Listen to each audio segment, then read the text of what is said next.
أشهد أن لا إله إلا الله وحده لا شريك له وأشهد أن محمدا عبده ورسوله أما بعد فأعوذ بالله من الشيطان الرجيم بسم الله الرحمن الرحيم الحمد لله رب العالمين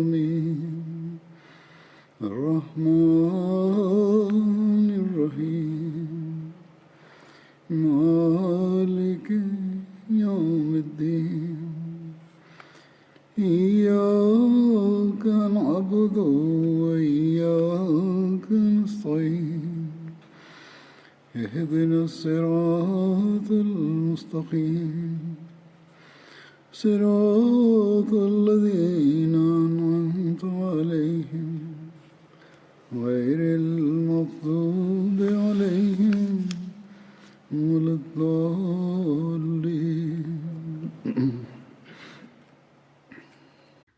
Bismillahirrahmanirrahim. Hazreti Halifatul Mesih peti da Allah bude njegov pomagač je rekao: danas ću da govorim o ashabu Ubejda ibn Đerah radijallahu anhu. Njegovo ime je bilo Amir ibn Abdullah. Njegov otac se zvao Abdullah ibn Đerah. Hazreti Ebu Ubejda je poznat više po njegovoj tituli, po imenu njegovog djeda Đerah. Umejma bint Ghanam je bila njegova majka. Benu Haris bin Fihr je bilo njegovo pleme, koje je također kurejšijsko pleme. Opis njegovog fizičkog izgleda kažu da je bio visok, mršav i imao je mršavo lice. On je izgubio prva dva zuba kada je čupao iz poslanikove glave, kad mu se zabio neki metal. On je čupao to svojim zubima i tako izgubio svoje zube u vrijeme Uhuda. On je knio svoju kosu, nekoliko se puta ženio. On je samo imao djecu od dvije supruge. Imao je dva sina, jedan se zvao Yazid, a drugi Umeir. Hazreti Abu Ubejda je bio među 10 ashaba kojima je poslanik sallallahu alejhi ve sellem u toku njihovog života dao radosne vijesti o džennetu i oni su poznati kao Ašra Mubašra. Hazreti Abu Ubejda je bio smatran među vrlo časnim ljudima, Kurejšijama. On je prihvatio islam od Ebu Bekra. Ebu Bekr radijallahu anhu mu je govorio o islamu i tako je on prihvatio islam. U to vrijeme bilo je vrlo malo muslimana i nisu bili još nisu bili osnovali Darul Arkam. On je bio 9. osoba koja je prihvatila islam. Hazreti Enes prenosi da je poslanik sallallahu alejhi ve sellem rekao da svaka nacija ima čuvara ili skrbnika, a čuvar ovog umeta je Ebu Ubejda bin Đerah.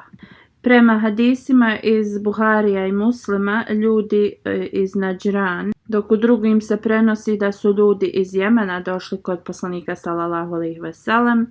Oni su rekli: pošalji nekog s nama ko će nas podučavati vjeri. U jednom hadisu se spominje da su rekli: pošalji s nama nekog kao povjerljivog čovjeka. Onda je poslanik sallallahu alejhi ve sellem rekao: da, zaista ću poslati čovjeka koji će da izvršava sve dužnosti ispravno. I onda je poslanik sallallahu alejhi ve sellem uzeo ruku od Abu Ubejda bin Đerah i rekao je: on je povjerljivi iz ovog umeta. Hazreti Ebu Hurejra prenosi da je poslanik sallallahu alejhi ve sellem rekao: kako su odlični Ebu Bekr, Omer, Ebu Ubejda bin Đerah, Usejd bin Hudejr, Sabit bin Kejs bin Šamat, Muaz bin Džabal i Muaz bin Amr bin Al-Džamu. To jest on je pohvalio sve. Sljedeći hadis se povezuje sa ovim što je Ebu Hureyra sad spomenuo. Jednom je Hazreti Ajša radijallahu anha bila upitana da li je poslanik sallallahu alejhi ve sellem postavio nekoga poslije sebe. Da je. Koga bi on postavio? Hazreti Ajša radijallahu anha je rekla Hazreti Ebu Bekra. Onda su je pitale poslije Hazreti Ebu Bekra. Ona je rekla Hazreti Omera. Onda su je pitali a poslije Hazreti Omera. Onda je Hazreti Ajša radijallahu anha rekla Hazreti Ubejda bin Džarah. Ovaj hadis je iz Muslima. U drugom hadisu se prenosi da je Abdullah bin Šakik upitao Hazreti Ajšu radijallahu anha ko je bio najdraži poslaniku sallallahu alejhi ve sellem od njegovih ashaba. Hazreti Ajša radijallahu anha je rekla Hazreti Ebu Bekr. Onda je ovaj čovjek upitao poslije njega. Hazreti Ajša je rekla Hazreti Omer radijallahu anhu. On je upitao poslije njega. Hazreti Ajša je odgovorila Ubejda bin Džarah. On je upitao a poslije njega ovaj prenosilac kaže da je Hazreti Ajša nije govorila poslije toga. Insirat Hatan Munabin Hazreti Mirza Bashir Ahmed Sahib je zapisao status koji je imao Ubejda bin Džarah u očima Hazreti Ajše radijallahu anha. Ona je govorila da je Hazreti Ebu Ubejda bio živ u toku smrti Hazreti Omera radijallahu anhu. On bi bio halifa. U jednom hadisu se prenosi da je Omer radijallahu anhu na svojoj smrtnoj postelji rekao da je Hazreti Ebu Ubejda živ, ja bi ga kao nominovao za halifu. A kad bi me moj gospodar upitao zašto sam ja to uradio, rekao bi mu čuo sam tvog poslanika sallallahu alejhi ve sellem kako govori da Ebu Ubejda je čuvar ovog umeta i zbog toga sam ga učinio da bude moj kao nasljednik, kao halifa. Kad je Hazreti Ebu Ubejda primio islam, njegov otac ga je mučio puno. On je također bio jedan od onih koji su se preselili u Abesiniju i kada se on Ebu Ubejda radijallahu anhu preselio u Medinu, kažu da je lice poslanika sallallahu alejhi ve sellem počelo kao da blista. Hazreti Omer radijallahu anhu je izašao ispred njega i zagrlio ga je i on je boravio u kući od Hazreti Kulsun bin Hidden. Ovo nije bila Ummi Kulsun, ovo je kuća bila Kulsun bin Hidden. Razni hadisi postoje u vezi bratstva koje je poslanik sallallahu alejhi ve sellem u Medinu uspostavljao između ashaba. Prema nekima da je poslanik sallallahu alejhi ve sellem uspostavio bratstvo između Ebu Ubejda i Hazreti Salam, oslobođeni rob od Ebu Hudejfa. Prema drugima hadisima se prenosi da je to bratstvo bilo između njega i Muhammed bin Maslama, a prema drugima da je to bilo sa Hazreti Sad bin Muaz. Hazreti Ebu Ubejda bin Džarah je učestvovao u svim borbama uz časnog poslanika sallallahu alejhi ve sellem, uključujući Bedar i Uhud. On je imao 41 godinu u vrijeme bitke na Bedru. Na dan Bedra on je bio na strani muslimana, a njegov otac je bio na strani nevjernika i obadvojica, otac i sin, su se borili jedan protiv drugog i njegov otac ga je učinio targetom u toku ove borbe. Kako god, Hazreti Ebu Ubejda je uvijek nekako se kao pobjeđivao, kao zaštitio bi se. Njegov otac nije prestajao da njega kao da non stop on mu bude target, to ga ne ubije. Hazreti Ebu Ubejda je također imao šansu da ubije svog oca, ali se on klonio njega tako da ne bi došlo do toga da ga on mora ubiti. I kada je Hazreti Ebu Ubejda vidio da njegov otac njega ne popušta i ta žar prema Allahovom jedinstvu i vjeri se uzbudila u njegovom srcu i kada je vidio da je njegov otac išao na sve da ga ubije, samo zbog toga što je on vjerovao u Božje jedinstvo, on je zaboravio tu vezu koju familijarnu koju su imali i zbog toga u hadisima se prenosi da jednostavno kada je vidio da njegov otac ide da ga ubije, to mu je bio jedini cilj i target u toj borbi, on je ubio svog oca u toj borbi. Njemu nije ostao nikakav drugačiji izbor osim da ga ubije. U toku Uhuda Abdullah bin Kamija je bacio stijenu ili kamen na poslanika sallallahu alejhi ve sellem. Tad je poslanik sallallahu alejhi ve sellem bio povrijeđen i njegov je zub bio slomljen. On se onda uzvikivao kao eto ti to, ja sam sin od Kamija. Brišući krv sa svog blagoslovljenog lica, poslanik sallallahu alejhi ve sellem je rekao: neka te Allah osramoti. Prenosilac govori da u tom trenutku neka kao divlja koza je počela da udara tog čovjeka svojim rogovima i udarala ga je sve dok on nije postao mrtav. Hazreti Ajša radijallahu anha u vezi ovoga govori da Hazreti Ebu Bekr radijallahu anhu je rekao kada je poslanik sallallahu alejhi ve sellem bio pogođen kamenom u lice u toku Uhuda, toliko snažno tim kamenom da na njegovom oklopu ili kao kacigi dva su se kao neka lanca slomila i zabila su u njegovu lobanju.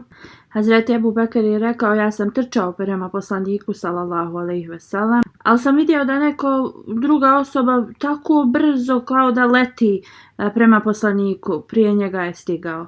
On kaže: ja sam se tad pomolio: Allahu moj, učini da ova osoba bude uvijek razlog sreće, to jeste da on bude za poslanika sallallahu alejhi ve sellem osoba koja će mu donositi kao sreću.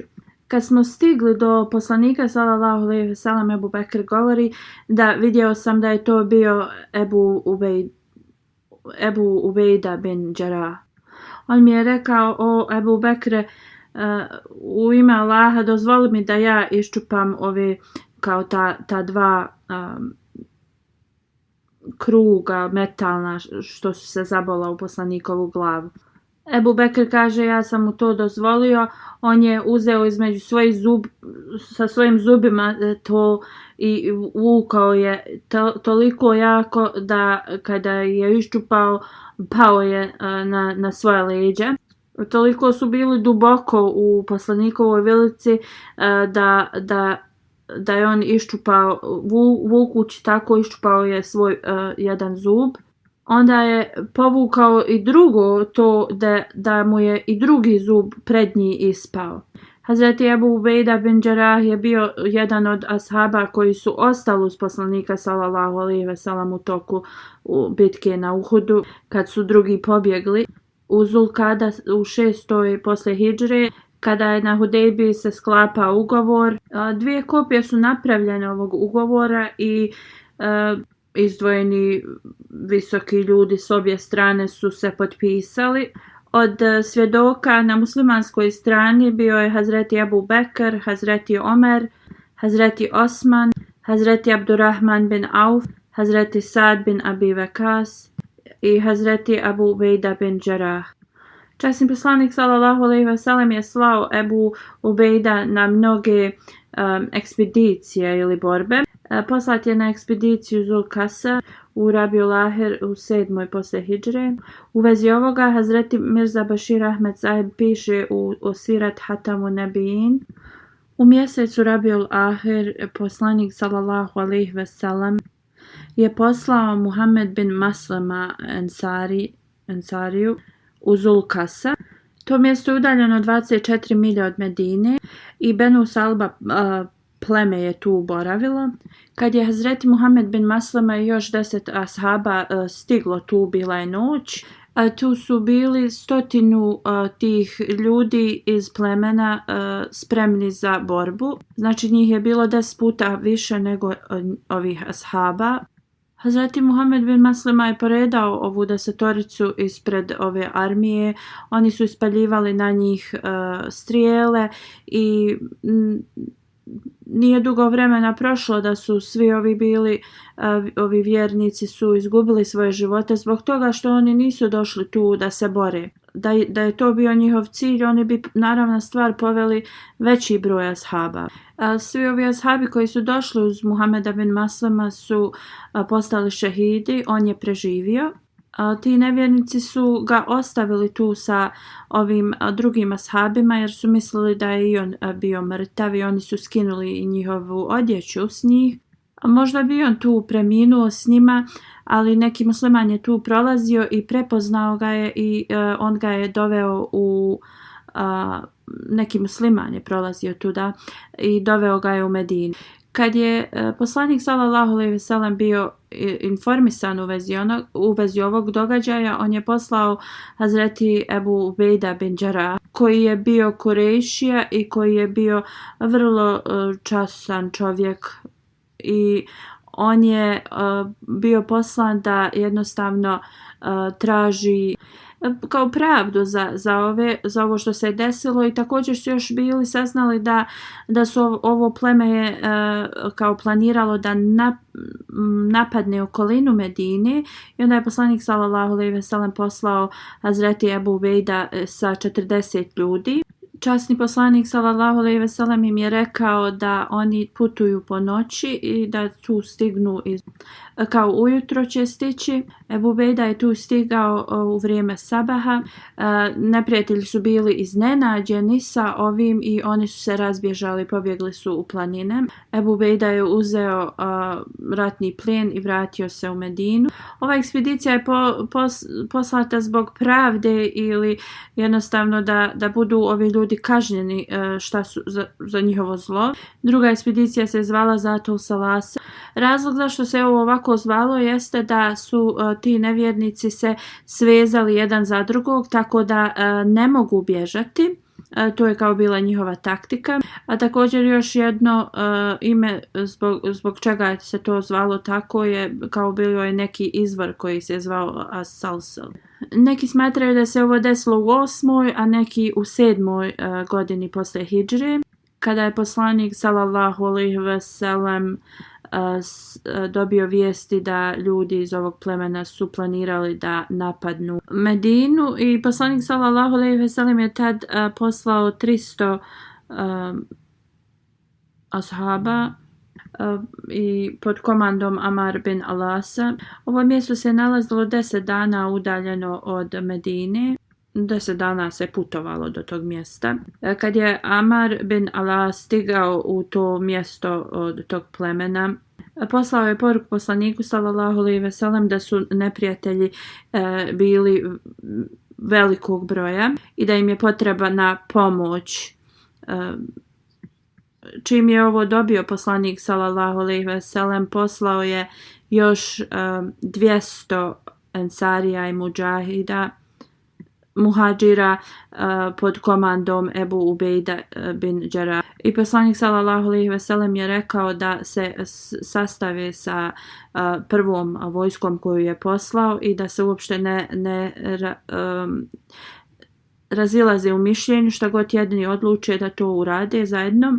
Kad su se oni pridružili, ova druga grupa armije, pitanje se postavljalo kao ko će biti glavni za vojsku. Iako je Hazreti Ebu Ubejda imao veći status i bio je znači više za komandanta, imao je te predispozicije za komandanta, on nije se javljao i on je prihvatio da Amar bin Alas bude komandant za cijelu armiju. I ovo je zbog toga zato što poslanik sallallahu alejhi ve sellem je rekao da se uopšte ne razilaze u mišljenju i oni su se borili zajedno i dok nisu pobijedili neprijatelje. Kad su se vratili u Medinu, časni poslanik sallallahu alejhi ve sellem poslanik sallallahu alejhi ve sellem kad je saznao u vezi tolike poslušnosti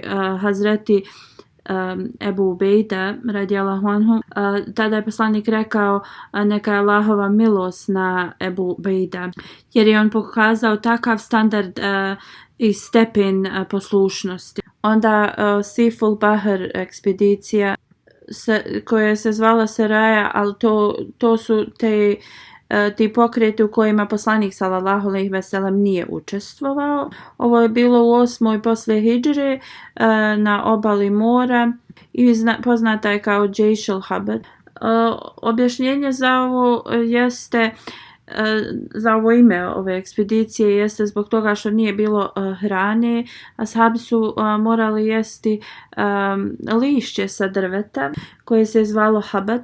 Habat također ima značenje kad lišće opada i ova ekspedicija se spominje u Buhariju. Hazreti Džabir radijallahu anhu prenosi da je časni poslanik sallallahu alejhi ve sellem poslao 300 ashaba pod liderstvom Ebu Ubejda bin Džerah da oni nadgledaju neki trgovački karavan od Kurejšija. Oni nisu imali nijet da se bore protiv njih. Oni su tu boravili pola mjeseca blizu te morske obale i bili su, znači nisu imali dovoljno hrane do te mjere da su počeli jesti lišće. Znači nije svaka ekspedicija bila samo da se oni idu boriti, imali su druge svrhe. Nekad su te ekspedicije pretvorene u borbu, ali one su se zvale serije. To jeste te ekspedicije gdje poslanik sallallahu alejhi ve sellem nije išao u njih. U svakom slučaju oni su bili toliko gladni da su jeli lišće i ova se armija zvala Džejš Uhvat. U toku tog vremena more je izbacilo neku životinju i sad ta riba ili ne znam šta je more izbacilo, ashabi su, bila je ogromna i ashabi su jeli to meso pola mjeseca i masnoća koja je bila u toj ribi, oni bi je mazali po svom tijelu dok nisu se vratili znači u zdravo stanje. A prenose u hadisima da je to bila ogromna kao da je Hazreti Ebu Ubejda uzeo rebro od te ribe ili nisam sigurna kakva je životinja bila i da je kao najveći čovjek u toj njihovoj grupi stao i da je to bilo toliko veliko, dok neki prenose da su neki ljudi s kamilom se prolazili ispod toga. Isto u nekom hadisu se prenosi da je neko na toj ekspediciji bio počeo da kolje 3 kamile dnevno, da se oni hrane, ali da ga je Hazreti Ebu Ubejda zaustavio da to ne radi. Onda u drugom hadisu se prenosi da jednostavno kad bi postajali puno gladni, onda bi Hazreti Ebu Ubejda im dozvolio da zakolju kamilu. I ove kamile su bile njihov prijevoz, znači na čemu su oni nosili svoje stvari, ali do te mjere da su počeli te kamile da kolju zbog toga što nisu imali tu hrane. Džabir bin Abdullah prenosi: krenuo sam na ekspediciju Džejš al-Hubad. Hazreti Ebu Ubejda je bio komadant. Bili smo puno gladni kada je more izbacilo kao mrtvu ribu. Nije bila živa, već je bila mrtva i nikada nismo vidjeli takvu ribu. Bila je ogromna riba i prema njegovom opisu izgleda da je to bio kit. Zvali su je ambar. Oni su jeli to meso pola mjeseca. Onda je Ebu Ubejda uzeo jednu kao kost te ribe i osoba na kamili je mogla da prođe ispod nje. Ibn Đurejđ prenosi da Zubair mu je također rekao da je čuo Hazreti Džabira da kaže da je Hazreti Ubejda naredio da se jede ta riba, iako je već bila kao mrtva. Rekao je da nema, da je u redu. I kad su došli u Medinu, rekli su to poslaniku sallallahu alejhi ve sellem da je ta riba već bila mrtva. Poslanik sallallahu alejhi ve sellem je rekao trebate da jedete ono što vam je Allah dao. Allah je vidio u kakvom ste vi stanju i to vam je on poslao i vi ste to jeli i nema uopšte nije problem u tome što su to radili. Ako imate išta kao ostatak tog mesa od te ribe, dajte i meni. I neko je dao to meso poslaniku sallallahu alejhi ve sellem i on je to isto jeo. U komentaru u vezi ove ekspedicije stoji da ova ekspedicija nije bila zbog rata. Oni su bili poslani da sačuvaju da se zbrinu za trgovački karavan. Prema Ibn Sad, ovaj konvoj je imao 300 muhadžira i ensarija.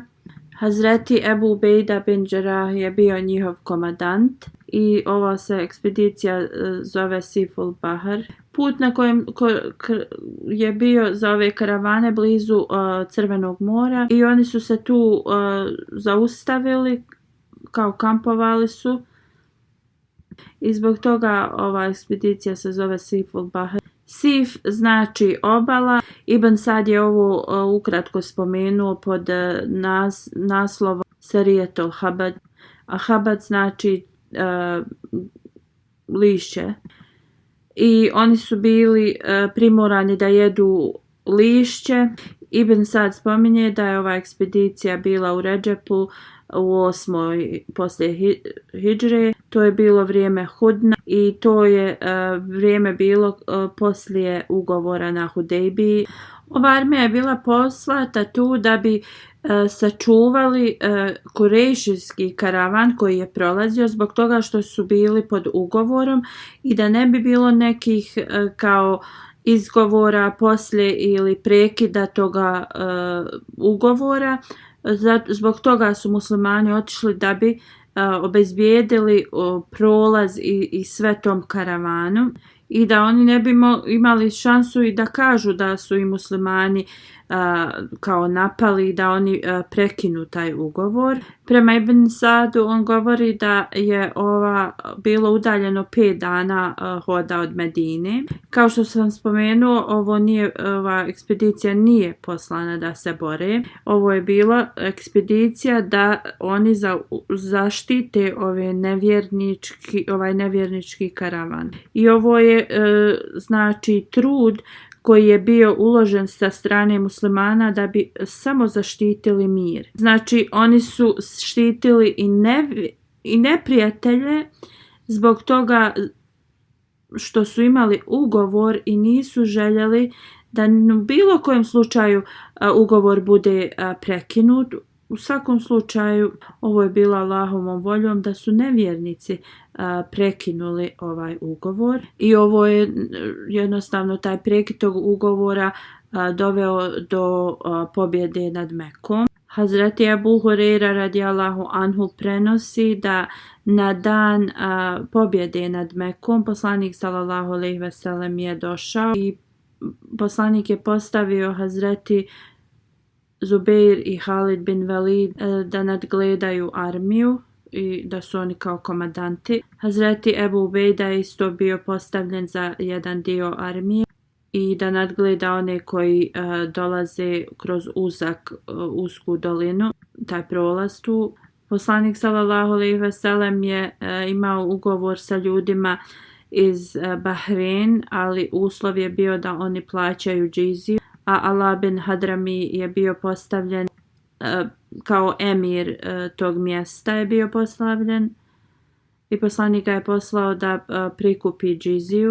A posle sabah namaza poslanik sallallahu alejhi ve sellem se okrenuo i rekao: vidim da ste zadovoljni, izgleda da je Ebu Ubejda donio nešto pa ste zadovoljni. Oni su rekli da.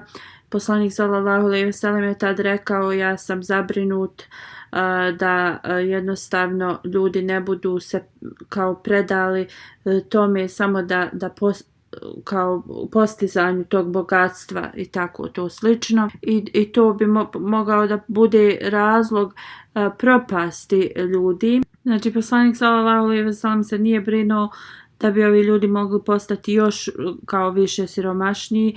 Njegova briga je bila u tome da će se jednostavno ljudi predati tome postizanju materijalizma i da će razviti tu neku želju za tim, što bi moglo prouzrokovati njihovu propast. Ovo treba da bude svima nama pouka, jer vidimo da mnogi su se jednostavno predali ovome i mnogi muslimanski lideri i svi su se predali što više u sticanju ovoga bogatstva. Iako oni verbalno govore Allahovo ime, ali njihov glavni cilj je ovo svjetska, znači bogatstvo i status. I moramo uvijek da se preispitamo prema ovom predskazanju poslanika sallallahu alejhi ve sellem.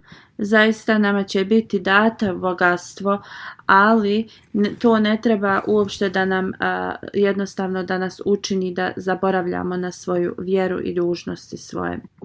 U 10. poslije hidžre na zadnjem hadžu Hazreti Ebu Ubejda je obavio hadž zajedno sa poslanikom sallallahu alejhi ve sellem. Kada je preminuo poslanik sallallahu alejhi ve sellem, bilo je kao razmišljanje u vezi da li da oni napravi kao od cigle mezar za poslanika sallallahu alejhi ve sellem ili kao regularni kao za sve mezar. I tada je Hazreti Abbas poslao da pozovu Hazreti Ebu Ubejda radijallahu anhu. Hazreti Ebu Ubejda je pripremio mezar kao ljudi iz Mekke, oni nisu stavljali ciglu. Ebu Talha radijallahu anhu on je pravio mezar kao ljudi iz Medine, oni bi stavljali ciglu unutra. Osoba koja je bila poslata da pozove Ebu Talhu, on ga je našao, dok osoba koja je bila poslana da nađe Ebu Ubejda radijallahu anhu, on ga nije mogao naći tad i tako Hazreti Abbas je rekao koji gotovo od ove dvojice dođu prvi, takav će mezar biti napravljen za poslanika sallallahu alejhi ve sellem. I tako Ebu Talha je došao i on je pripremljen je mezar sa ciglom kao što su u Medini to radili. Poslije smrti poslanika sallallahu alejhi ve sellem i ta debata da li će muhadžiri ili ensarije biti postavljeni za halifu se dogodila odmah poslije smrti poslanika sallallahu alejhi ve sellem. Ovo je spomenuto u Buhariju i Huzur kaže, ja sam ovo spominjao dok sam govorio u vezi drugog ashaba, ali ću spomenuti detalje koji su povezani sa Ebu Ubejda. Poslije smrti poslanika sallallahu alejhi ve sellem ashabi su se sakupili u kući Sad bin Ubada. Oni su predstavljali da jedan vođa treba biti od ensarija, jedan od muhađira. Tada su došli Hazreti Ebu Bekr, Hazreti Omer i Hazreti Ubejda bin Džarah. Hazreti Omer je htio nešto da kaže, ali Hazreti Ebu Bekr ga je zaustavio.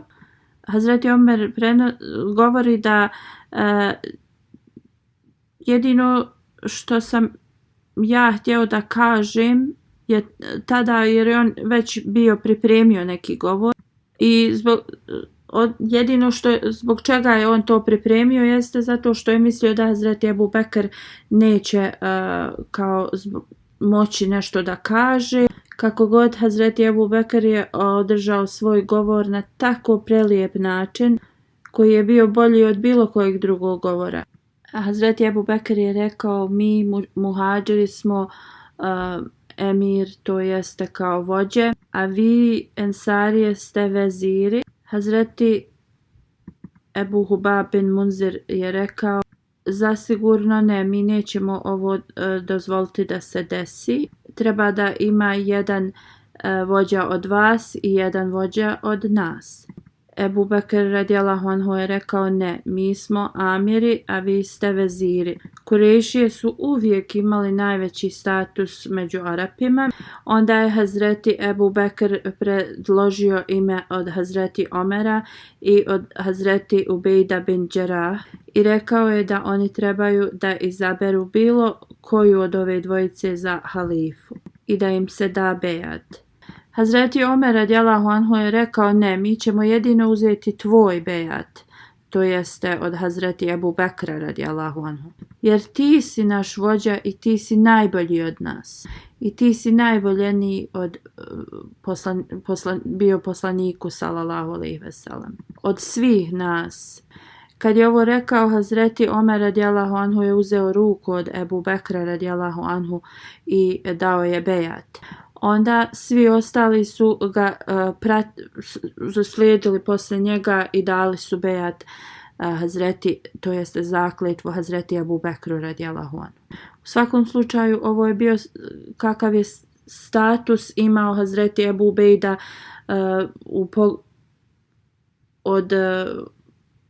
i mišljenje Hazreti Ebu Bekra prema Hazreti Ebu Ubejdi, jer ga je on imenovao za halifu.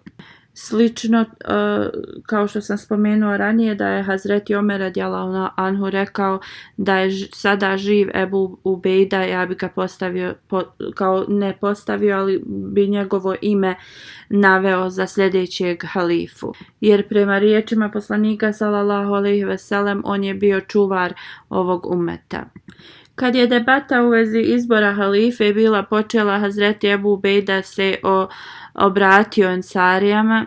Rekao je: o Ensarije, vi ste bili prvi koji su pružili pomoć i nemojte sad da vi budete prvi koji će prouzrokovati nesuglasice.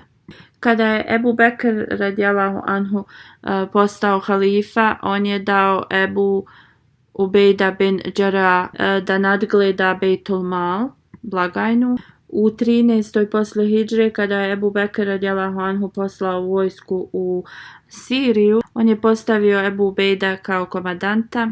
Posle kada je Hazreti Omer bio halifa, on je skinuo iz komande Hazreti Halid bin Velida i postavio je Hazreti Ebu Ubejda radijallahu anhu. U vezi borbe u Siriji spominje se da su Bizantici napadali sa svih strana. Jedan komandant je bio Hazreti Jazid bin Ebu Sufjan i napao je sa istočne strane iz Jordana. Drugi komandant je bio Šahbil bin Hasana i on je napadao iz smjera Balka. Treći je bio komandant Hazreti Amar bin As. On je napao iz direkcije Palestine. Četvrti komandant je bio Ebu Ubejda bin Đerah. On je napao iz smjera Hums sa svojom armijom. Hazreti Ebu Bekr je dao naređenje kad se sve armije sastanu na jedno mjesto da je Hazreti Ebu Ubejda bin Đerah glavni komandant. Svaka armija je imala 4000 vojnika, dok armija Hazreti Ebu Ubejda je imala 8000. Kad su trebali krenuti, Ebu Bekr je rekao: nemojte da stvarate poteškoće ni sebi ni svojim ljudima u armiji, braći. Nemojte jedni prema drugima da izražavate nezadovoljstvo. Dogovarajte se, budite pravedni i nemojte da radite bilo kakva kao okrutnosti. Znajte, ko radi okrutnost nema nikakav napredak i kad se suočite sa neprijateljima nemojte im pokazivati leđa, jer uzvišeni Allah je rekao: ko okrene leđa njima na takvom danu, jedino ako to borba zahtijeva ili da žele da se sastave sa drugom armijom. Drugi inače izazivaju Allahovo nezadovoljstvo na sebe ako to rade i džehennem je njihovo boravište. Hazreti Ebu Bekr je dalje rekao, ako budete pobjednici, ne ubijajte djecu, stare, niti žene, ne ubijajte životinje i nemojte da prekršavate ugovore koje ste napravili. Hazreti Ebu Ubejda je pobjedio sirijski grad Mab i stanovnici tog grada su potpisali ugovor mira pod uslovom da plaćaju džiziju. Onda je on krenuo prema direkciji Džabije i tu su bili velika armija Bizantijaca i onda je poslao Ebu Bekru pismo za još pomoć, ispomoć. Hazreti Ebu Bekr je onda naredio Hazreti Halidu bin Velidu, koji je već bio krenuo na Irak, da pola svoje armije ostavi Musani i da ode da pomogne Ebu Ubejda. Onda je napisao, Hazreti Ebu Bekr je napisao pismo Ebu Ubejdi i rekavši da je on postavio Halida bin Velida za komadanta. Ja znam da si ti bolji i većeg statusa od njega. Cijelo pismo slijedi od Allahovog sluge Atik bin Abi Kahafa za Ebu Ubejda bin Džarah. Atik je bilo ime Ebu Bekra radijallahu anhu. Ebu Kahafa je bio njegov otac. Neka je Allahov mir na tebe. Ja sam postavio Halida kao komadanta za armiju poslatu u Siriju. Nemoj da mu se suprotstavljaš. Slušaj ga i budi mu poslušan. Ja sam postavio tebe da nadgledaš stvari. Ja znam da ti imaš veći status od njega. Kako god smatram da je on ima bolje strategije rata nego ti, neka Allah drži tebe i mene na ispravnom putu. Ovo je pismo koje je Hazreti Ebu Bekr napisao. Hazreti Halid bin Walid je napisao sljedeće pismo iz Hira Hazreti Ubejda. Neka je Allahova mir na tebi. Hazreti Ebu Bekr je naredio meni da idem u Siriju i naredio mi je da budem komadant armije. Tako mi Boga, ja nisam nikada tražio ovo, niti sam ikada žudio za ovakvom pozicijom. Tvoja pozicija će da ostane nepromijenjena. Nikada neću biti neposlušan tebi, niti ću uraditi bilo koju odluku bez tebe. Ti si vođa muslimana. Mi ne možemo nikada umanjiti tvoju čast, niti možemo ikada da radimo išta bez tvoje upute. Ovakav je bio status poslušnosti oba dvojice ashaba, što je velika karakteristika vjernika. U 13. hidžri borba Ađnadein se desila. Ađnadein je mjesto blizu Palestine i to bitka je bila između Bizantijaca i muslimana. Oni su bili 100.000 jaka vojska. Prema hadisu, komadant Bizantijaca koji se zvao Teodor, on je bio brat od Heraklija. Heraklije je bio bizantijski car i muslimanska armija koja je iznosila 35.000 ih je pobjedila i oni su pobjedili taj Ađnadein mjesto. Detalji u vezi ove borbe su sljedeći. Muslimani su okružili Damaskus, glavni grad Sirije i najstariji grad u svijetu, u Muharremu 14. poslije hidžre. Ovo je trajalo 6 mjeseci i ti neprijatelji su se onda povukli u svoje tvrđave i pošto su oni, to je bilo njihovo mjesto, na stvar otišli su svoje tvrđave. Ovi 5 komandanata muslimanske armije su okružili taj grad. Hazreti Ebu Ubejda je bio sa svojom armijom na istočnoj strani vrata koja su se nalazila tu. Hazreti Halid bin Velid je bio na zapadnoj strani, kao na zapadnim vratima te tvrđave. Ostali komandanti su bili na drugim tim vratima tvrđave. Bizantijci su tada izlazili i kroz ta vrata i kao borili su se, ali su onda se opet vraćali u svoje tvrđave. Oni su se nadali da će bizantijski car poslati ispomoć, ali nije se to desilo. Jednu večer je bio neki kao im festival u tom gradu i ti koji su čuvali te kapije i oni su se pridružili, jednostavno su kao zanemarili svoja mjesta stražarenja. Hazreti Halid bin Velid se popeo preko tih vrata sa nekoliko svojih ljudi i ušao je u taj grad. Otvorio je vrata i njegova armija je ušla u taj grad. Kad su ovo vidjeli, ovi ljudi iz tog grada su potpisali ugovor sa Hazreti Ebu Ubejda. On je bio na drugoj strani grada. Hazreti Halid bin Velid nije znao u vezi ovog ugovora i on je nastavio da se bori. Ljudi su došli kod Hazreti Ebu Ubejda i rekli spasi nas Halida.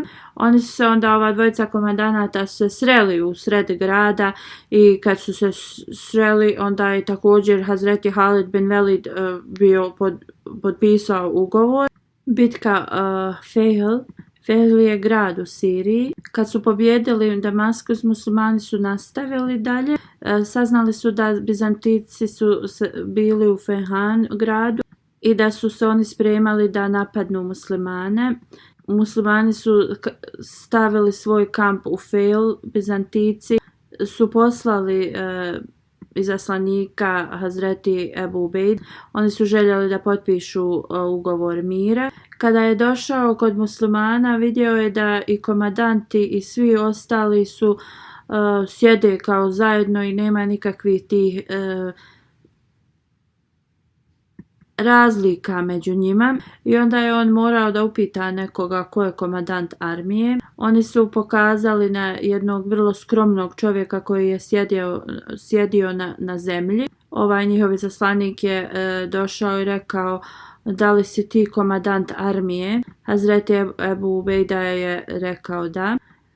On je rekao njemu: vrati se sa svojom armijom i kao nagrada za to svaki vojnik će dobiti po 2 zlatna dukata, a komandanti će dobiti 1000 dinara, a vaš halifa će dobiti 2000 dinara.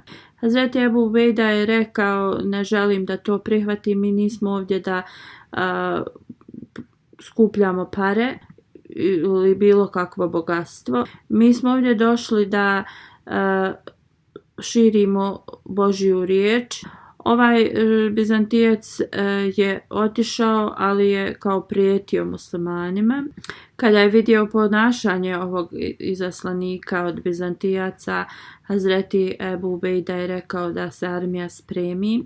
Sljedeće jutro su se ove armije sukobile. Hazreti Ebu Ubejda je bio u sredini armije i upravljao je sa mudrošću ovom armijom. Iako su bili u manjem broju, muslimani su pobjedili bizantijsku armiju i muslimani su tada okupirali skoro veliki dio Jordana.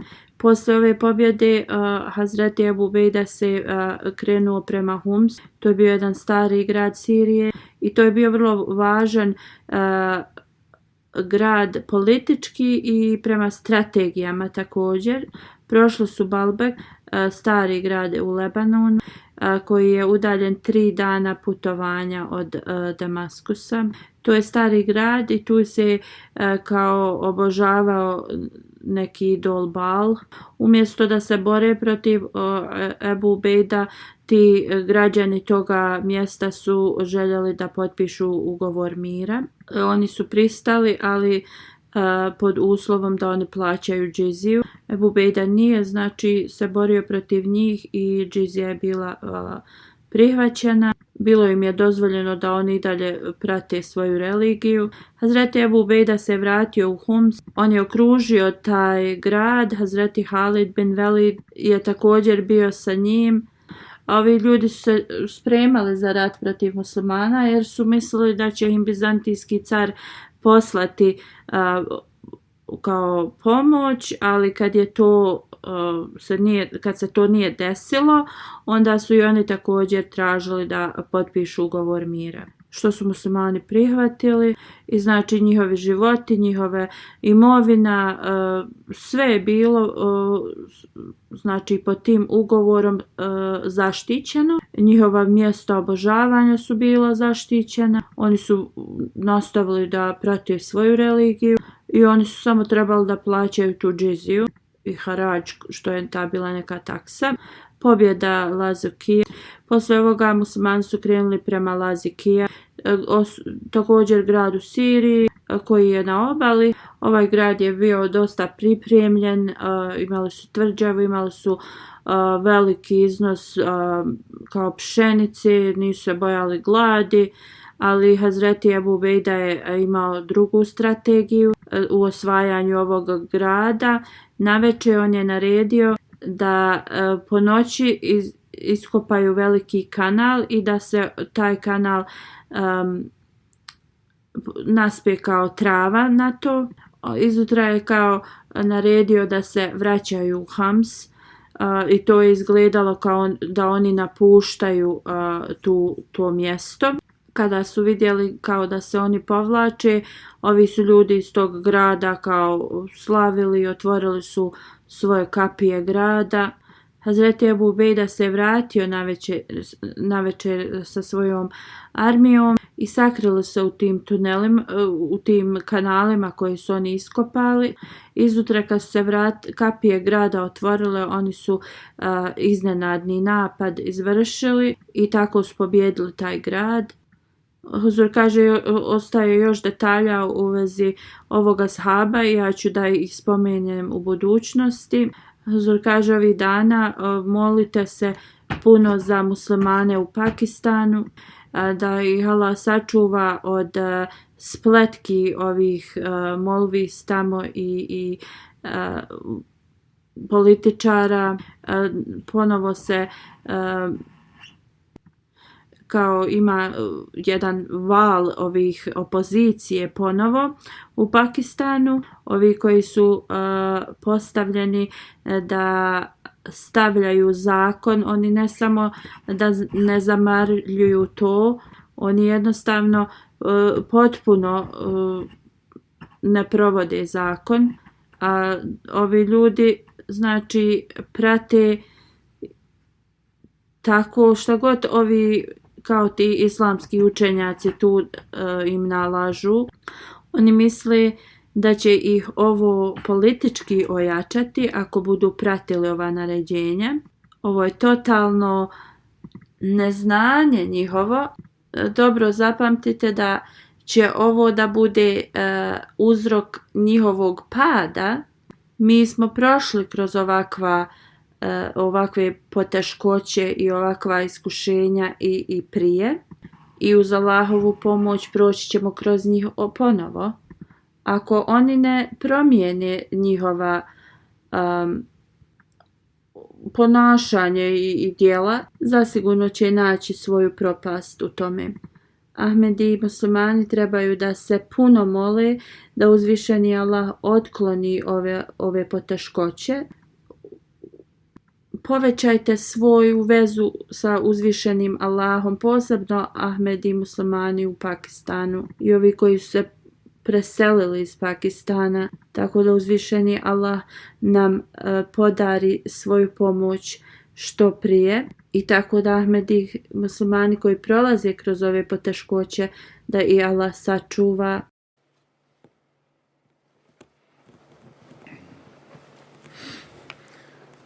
Alhamdulillah,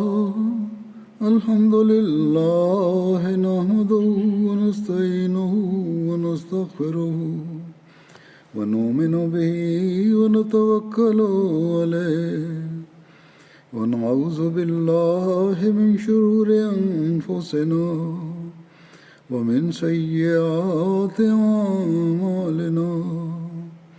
من يهده الله فلا مضل له ومن يضلل فلا هادي له ونشهد أن لا إله إلا الله ونشهد أن محمدا عبده ورسوله.